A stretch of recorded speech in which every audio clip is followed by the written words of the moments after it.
Incompatibilité d'humeur, incompréhension, perte du conjoint, autant de difficultés et de situations auxquelles font face les femmes, cadres et chefs d'entreprise.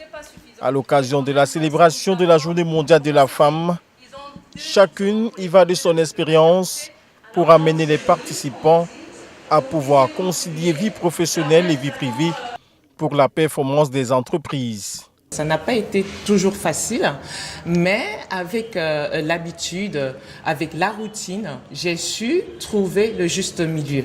Donc, le juste milieu comment? Ça veut dire comment m'organiser dans ma vie privée, comment m'organiser dans ma vie professionnelle. Et ce que j'ai compris, c'est qu'il faut également avoir de bons collaborateurs et autour de soi avoir un soutien. Quand on a un pied juste au niveau de l'entreprise, il y a la famille qui en pâtit. Les enfants sont abandonnés à eux-mêmes. Il y a des enfants qui souffrent de carences affectives. Et des fois, je vous ai donné mon témoignage. Moi, à l'époque, j'ai un conjoint qui est parti parce que j'étais celle-là qui travaillait beaucoup, qui n'avait pas de temps pour ma famille. Et l'enfant souffrait d'une carence affective. C'est juste pour vous dire, on travaille, mais il faut chercher l'équilibre.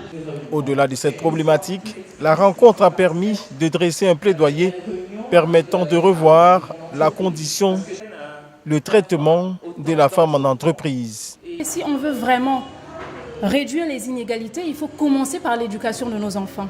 Je vais vous donner un exemple. Nous, on grandissait à l'époque et les parents disaient toujours les garçons ne peuvent pas être à la cuisine.